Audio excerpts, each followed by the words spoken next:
इस वीडियो में हम बात करेंगे हमारा 7th main topic fundamental concepts in organic reaction mechanism. उसके आगे 8 सब topic electromeric effect E effect के बारे में। इलेक्ट्रोमेरिक इफेक्ट जो है एक टेम्परेरी इलेक्ट्रॉन डिस्प्लेसमेंट इफेक्ट है इन ऑर्गेनिक मॉलिक्यूल। स्पेसिफिकली जब रीजन अटैक करता है मल्टीपल बॉन्डेड कंपाउंड के ऊपर, तो उसके कारण जो है complete shift of a pi electron to one of the atom involve in the multiple bond. तो ये शिफ्ट जो है क्रिएट करती है डायपोल मूवमेंट को इन मॉलिक्यूल, जो कि एक की concept in understanding organic reaction mechanism. तो इलेक्ट्रोमेरिक इफेक्ट जो है कोई परमानेंट प्रॉपर्टी नहीं है मॉलिक्यूल की, ये तभी होती है जब रिजल्ट जो है प्रेजेंट होता है और इन्फ्लुएंस करता है मॉलिक्यूल्स को। ये ऑब्जर्व की जाती है इन मॉलिक्यूल्स जिसमें एटलीस्ट वन डबल बॉन्ड हो या फिर ट्रिपल बॉन्ड हो, मतलब मल्टीपल बॉन्ड्स हो। ये फैक्ट जो है रिवर्सिबल है। जब रीजन जो है रिमूव किया जाता है तो मॉलिक्यूल अपनी ओरिजिनल शेप में आ जाते हैं और नॉन पोलराइज स्टेट में आ जाते हैं। तो इलेक्ट्रॉन जो है इलेक्ट्रॉन जो है ये फैक्ट में शामिल होते हैं complete transfer of pi electron from one atom to another within the multiple bond. तो types of electromeric effect, positive effect और नेगेटिव इफेक्ट। तो पॉजिटिव इफेक्ट तब होता है जब इलेक्ट्रोफाइल जो है अटैक करता है मॉलिक्यूल के ऊपर और पाई इलेक्ट्रॉन शिफ्ट करते हैं एटम की तरफ, that is attacked by electrophile. और नेगेटिव इलेक्ट्रोमेरिक इफेक्ट तब होता है जब न्यूक्लियोफाइल अटैक करता है मॉलिक्यूल के ऊपर, तो पाई इलेक्ट्रॉन जो है शिफ्ट करेगा towards the atom, that is not attacked by nucleophile. So relevance to organic reaction mechanism. Electromeric effect जो है एक फंडामेंटल कंसेप्ट इन अंडरस्टैंडिंग कि कैसे ऑर्गेनिक मॉलिक्यूल्स रिएक्ट करते हैं। तो ये हमें हेल्प करता है एक्सप्लेन करने में कैसे मॉलिक्यूल पोलराइज्ड होंगे। तो टेम्परेरी डायपोल क्रिएट होगा बाय इलेक्ट्रोमेरिक इफेक्ट, जो कि मॉलिक्यूल को बहुत ज़्यादा रिएक्टिव बनाएंगे टुवर्ड्स द अदर मॉलिक्यूल्स। तो direction of attack by reason. तो इलेक्ट्रोमेरिक इफेक्ट जो है हेल्प करता है हमें प्रेडिक्ट करने में कि कौन से एटम जो है इन मल्टीपल बॉन्ड वो अटैक करेगा बाय एन इलेक्ट्रोफाइल और न्यूक्लियोफाइल। तो stability of a reaction intermediate. Electromeric effect जो है वो इन्फ्लुएंस करता है स्टेबिलिटी ऑफ ट्रांजिट स्पेसेस जो फॉर्म ड्यूरिंग रिएक्शन। तो इलेक्ट्रोमेरिक इफेक्ट जो है क्रूशियल टूल है for visualising and predicting the behaviour of molecules in organic reactions, particularly those involving multiple bonds. Clear है। अब इसके बाद हम बात करेंगे हमारा नाइन्थ सब टॉपिक हाइपर कंजुगेशन।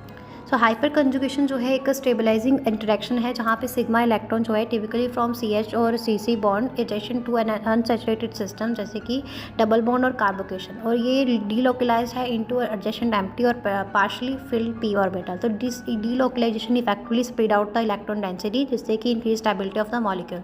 डीलोकलाइजेशन क्या होती है कि हाइपर कंजुगेशन में क्या होता है कि ओवरलैप होता है sigma bonding orbital with an adjacent empty और पार्शली फिल्ड p ऑर्बिटल के साथ। ये ओवरलैप जो है करती है इलेक्ट्रॉन को टू बी डीलोकलाइज, मतलब कि ये जो है they are no longer confined to the original pi bond, original sigma bond, but can move with a larger molecule orbital encompassing several atoms. तो ये डीलोकलाइजेशन जो इलेक्ट्रॉन है थ्रू हाइपर कंजुगेशन, इससे जो है बहुत ज़्यादा स्टेबल हो जाता है मॉलिक्यूल, और ये इंक्रीज करती है इलेक्ट्रॉन डिस्ट्रीब्यूशन को, रिड्यूस करती है इलेक्ट्रॉन डेंसिटी को around any one atom, thereby decreasing repulsion and enhancing stability.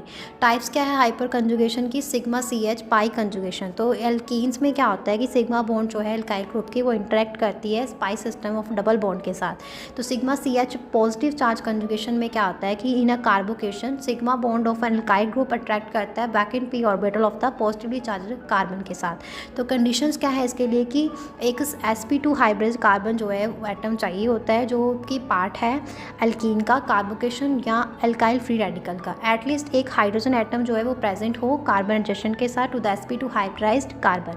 Example इसकी carbocation stability, alkyl substituent effect आ जाता है। कार्बोकेशन स्टेबिलिटी में क्या आता है कि स्टेबिलिटी जो है कार्बोकेशन की वो इंक्रीज होगी जब नंबर ऑफ एल्काइल ग्रुप जो है अटैच होंगे to the positively charge carbon. तो इसलिए क्योंकि जितने ज़्यादा एल्काइल ग्रुप होंगे मतलब उतनी ज़्यादा CH बॉन्ड जो है वो पार्टिसिपेट करेगी हाइपर कंजुगेशन में, जिससे कि ज़्यादा स्टेबिलाइजेशन होगी। Alkyl substituent effect. तो हाइपर कंजुगेशन जो है हमें हेल्प करती है एक्सप्लेन करने में कि क्यों जो है एल्काइल ग्रुप जो है स्टेबलाइज करते हैं एल्कीन को और कार्बोकेशन को। तो जितनी ज़्यादा एल्काइल ग्रुप अटैच होगी उतना ज़्यादा हाइपर कंजुगेशन ज़्यादा होगी और ज़्यादा स्टेबल मॉलिक्यूल होंगे। तो हाइपर कंजुगेशन जो है एक परमानेंट इफेक्ट है और ये कंट्रीब्यूट करता है स्टेबिलिटी ऑफ मॉलिक्यूल में by allowing sigma electron to delocalized into neighboring orbitals, separating out the electron density and reducing electron repulsion। Clear हुआ? हाँ जी। तो उसके बाद लास्ट हमारा सब टॉपिक है types of organic reaction and mechanism, 10th सब टॉपिक। तो ऑर्गेनिक रिएक्शन को क्लासीफाई किया गया है ऑन द सब्स्टिट्यूशन रिएक्शन में, एडिशन रिएक्शन में, एलिमिनेशन रिएक्शन में, रीअरेंजमेंट रिएक्शन में। ओके, तो यहाँ पे हमारा ये टॉपिक फिनिश होता है 7।